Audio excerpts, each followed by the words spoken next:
제가 봤던 영화 중에서 굉장히 인상 깊었던 영화들이 있습니다. 그 중에서 이 크리스토퍼 놀란 감독의 영화들은 굉장히 인상 깊은 장면들이 많이 있었습니다. 그 영화 중에서 인셉션이라는 영화를 굉장히 재밌게 봤었던 기억이 나고, 근데 이 인셉션의 내용을 보면 가장 심층적인 마음의 그 꿈 가운데 이 어떤 생각을 심느냐에 따라서 삶의 결과가 달라지는, 왜냐하면 삶에 그 생각이 지배를 하기 때문에 심겨져 있는 생각이 삶을 결정하는, 또 그래서 엉뚱한 예상치 못한 결과가 나오고 그 결과를 그 결과 때문에 어려움을 겪고 또 그리고 집으로 돌아가기 위해서 분투하고 애쓰는 주인공의 모습이 그려져 있었습니다.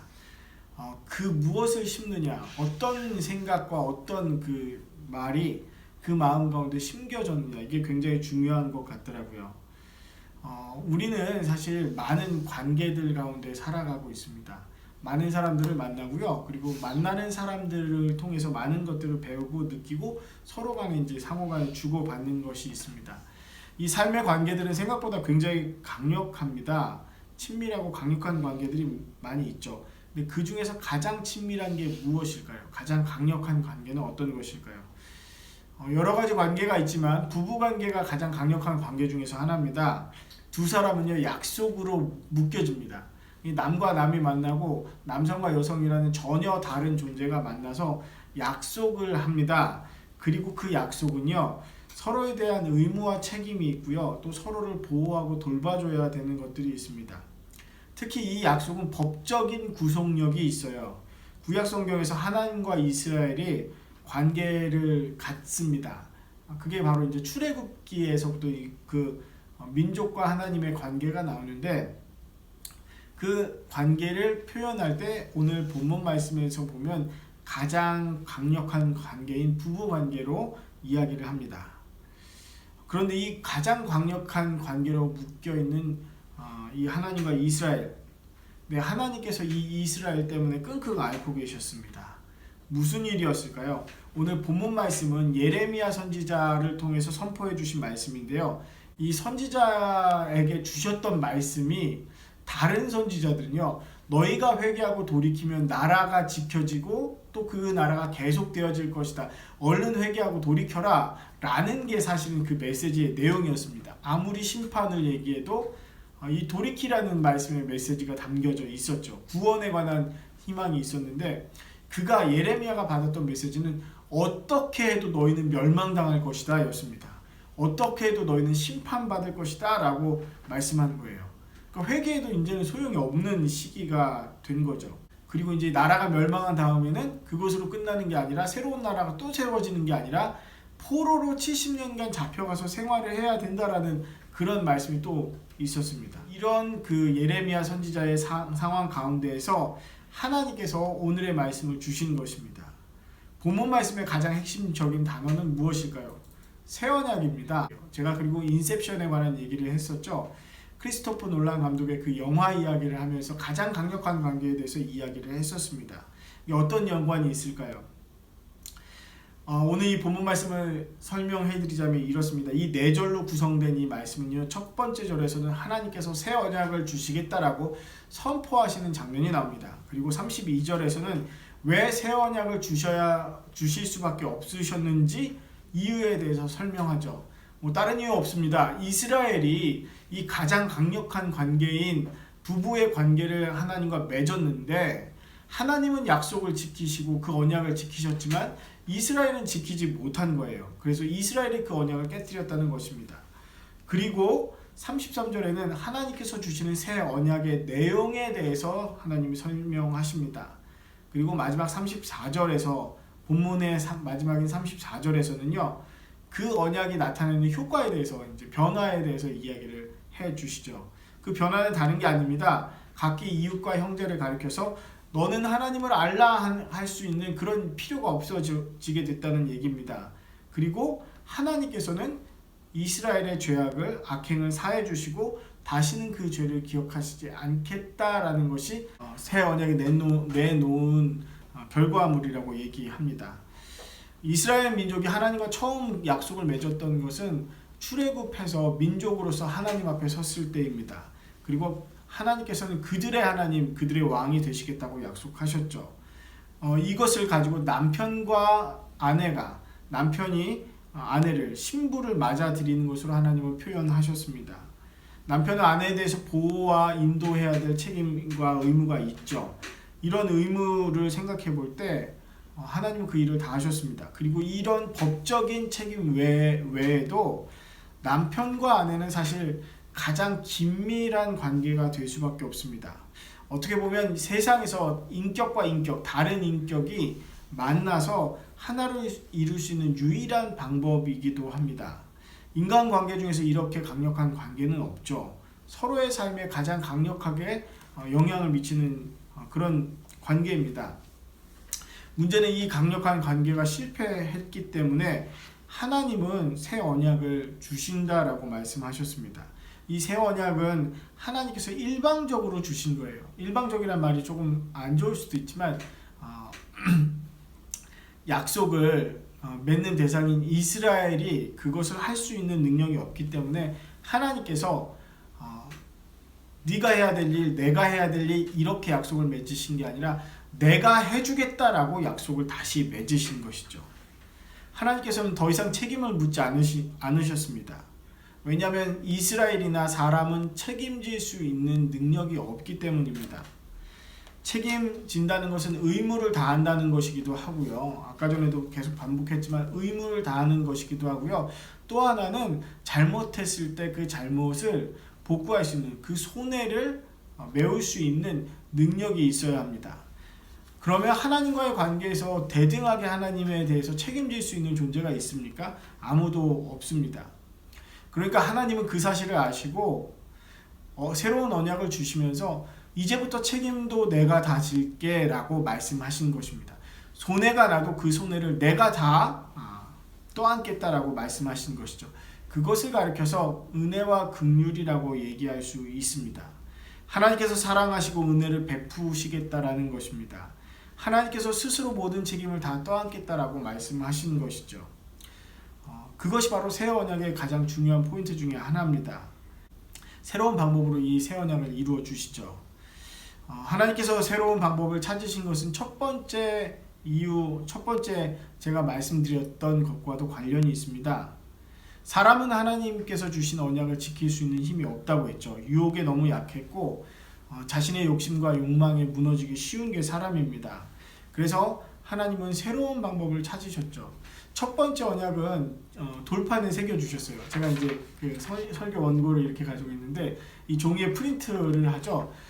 그 옛날에는 종이에 프린트가 없기도 했었고 또 그리고 가장 지울 수 없는 것이 바로 돌에다가 새겨 넣는 것이었습니다. 하나님의 말씀, 하나님의 약속, 하나님의 뜻은 사실 돌판에 기록되어져서 이스라엘 백성들에게 처음 언약 때 전달되었었죠. 그런데 하나님께서는 이제는 더 이상 그 돌판으로 외부에 있는 것으로 언약을 주시지 않고 하나님의 말씀, 하나님의 언약의 내용을 그 안에다가 사람의 마음 안에다가 심어 주시겠다라고 써 주시겠다라고 약속하셨습니다. 이 방법은요. 다시 말하면 하나님의 생명을 우리 안에 두시겠다는 겁니다. 저 밖에 계셨던 하나님이라면 이제는 우리 안에 하나님이 들어와 계시겠다라고 말씀하시는 것이죠.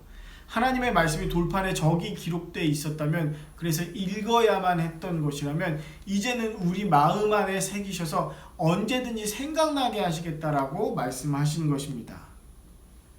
하나님께서 그렇게 새로운 방법으로 왜 그렇게 마음 가운데 사람의 마음 가운데 하나님의 말씀을 심어 주시겠다라고 하셨을까요? 제가 인셉션 영화 말씀드렸었죠. 여러분 이 마음에요 생각이 심겨지면 쉽게 떠나지 않습니다. 외부에 있는 것들은 부시거나 없애거나 하고 잊어먹을 수도 있어요. 그러나 마음에 있는 생각은 항시 그 사람 가운데 있습니다. 이 마음의 생각이 싹이 트죠. 그리고 이 마음의 생각이 그 사람의 마음에 심겨진 이 말씀과 이 생각들이 그 사람에게 이제 영향을 끼치기 시작하면 더 이상은 그 마음에 들어온 것이 남의 것이 될 수 없습니다. 그냥 내 것이 되고 내 내 일부가 되는 것입니다. 다시 말하면 새 마음과 새 영이 내 안에 자리를 잡기 시작해서 심겨지죠. 자리가 잡아지죠. 그러면 더 이상 그게 나와 상관없는 타자가 아니라 내 안에 있는 나의 일부가 되는 것입니다. 우리가 읽었던 본문 말씀 뒤에 32장 40절, 예레미야 32장 40절에는요, 이렇게 하나님께서 말씀하십니다. 내가 그들에게 복을 주기 위하여 그들을 떠나지 아니하리라. 하나님께서 떠나시지 않으시겠대요. 그러니까 밖에 거하면, 성막에 거하시면, 성전에 거하시면, 혹은 돌판에 말씀을 새겨놓으시면 떠날 수도 있는데 그 마음 안에 두면 떠나시지 않겠다는 겁니다. 그리고 이 영원한 언약을 그들에게 세우고 나를 경외함을 그들의 마음에 두어 나를 떠나지 않게 하고. 자, 하나님의 이 언약을요, 이 영원한 언약을 사람의 마음에 두어서 그 사람이 하나님을 떠나지 않게 하시겠다라고 하는 거죠. 가장 강력한 관계, 세상에서 가장 강력한 관계인 법의 테두리에 묶여있는 그 관계를 뛰어넘어서 사랑하여서 그 마음 가운데 있는 관계, 그 마음에서 떨쳐버릴 수 없는 관계로 하나님께서는 자리 잡으시고 이미 이스라엘을 하나님의 마음속에 그렇게 심으셨던 것이죠. 이스라엘 뿐이겠습니까? 사람을 하나님의 마음 가운데 심어주신 것입니다. 여러분, 누군가 내 마음 가운데 들어와 보신 적이 있나요? 그러면 온통 그 사람 생각뿐이에요. 일하면서도, 밥 먹으면서도, 다른 사람을 만나도 그 사람에 대한 생각이 내 마음을 지배합니다. 왜냐하면 그 사람이 내 마음에 들어와 자리 잡았기 때문이죠. 어떤 생각이 마음에 심겨져도 마찬가지입니다. 그 생각이 온통 그 사람을 이끄는 힘이 되는 것입니다. 33절 말씀에 그 얘기를 다시 한번 해주신 거죠. 내가 나의 법을 그들의 속에 두며 그들의 마음에 기록하여. 이것은 단순한 하나님의 법이 아닙니다. 법조문을 말하는 것이 아니라 하나님의 마음, 하나님의 계획, 하나님의 성품, 하나님의 뜻, 하나님의 기준, 하나님의 모든 것을 의미합니다. 그러면 그것이 마음에 심겨지면 어떤 작용이 있겠습니까? 예수님께서 내 마음에 들어오셔서 예수님의 생각과 예수님의 뜻과 예수님의 계획이 자꾸 생각이 난다면 여러분 어떻게 하시겠습니까? 예수님은 우리로 하나님의 뜻을 이루도록 사랑하도록 생각나게 하십니다. 우리가 가지고 있는 마음은 사실 돌처럼 굳은 마음입니다.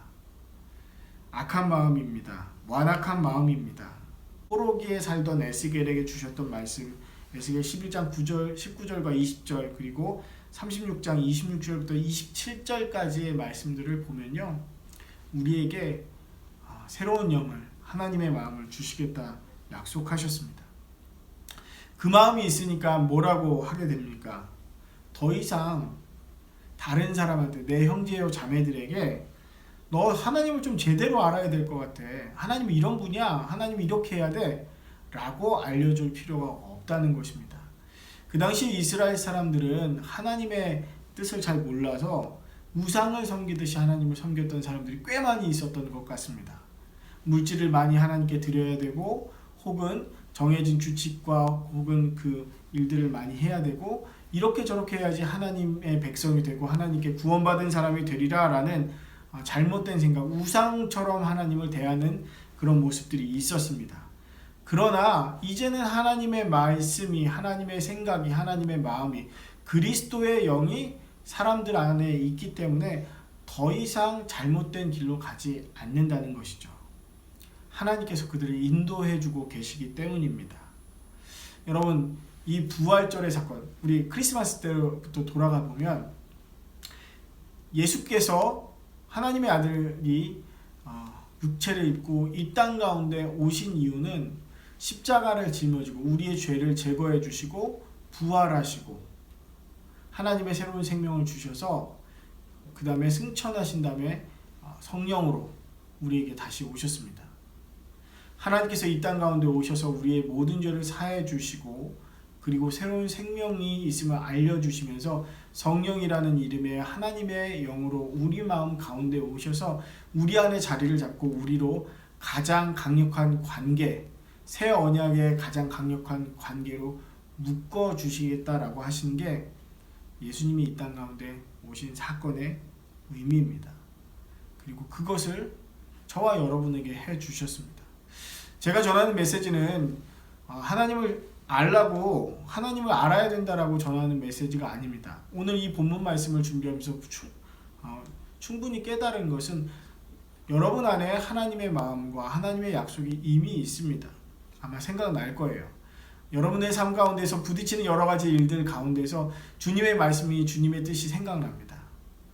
그러니 우리가 그 생각하게 하시는 마음대로, 또 하나님께서 주신 말씀대로 살아가기를 주저하지 않기를 바랍니다. 저와 여러분 가운데 있는 새 언약, 그 새 언약을 주시는 하나님께서 심어주신 그 마음이 분명히 열매를 맺고 꽃을 피우고, 또 아름다운 하나님의 마음이 이곳저곳에서 더 30배, 60배, 100배의 결실들을, 또 새로운 생명들을 맺어냄을 기대하시고 기도하시고 기다리시기를 주님의 이름으로 축원합니다. 기도하겠습니다. 하나님, 우리 마음에 오시겠다는 새 언약, 그 약속을 지켜주심을 감사드립니다. 우리 안에 하나님이 계시고 또 우리도 하나님 안에 있음을 고백합니다. 어떤 조직이나 어떤 건물이 아니라 주님의 이름을 사모하는 하나님의 자녀들 기억하여 주시옵소서. 감사드리며 예수 그리스도의 이름으로 기도드립니다. 아멘. 우리에게 오셨던 그 주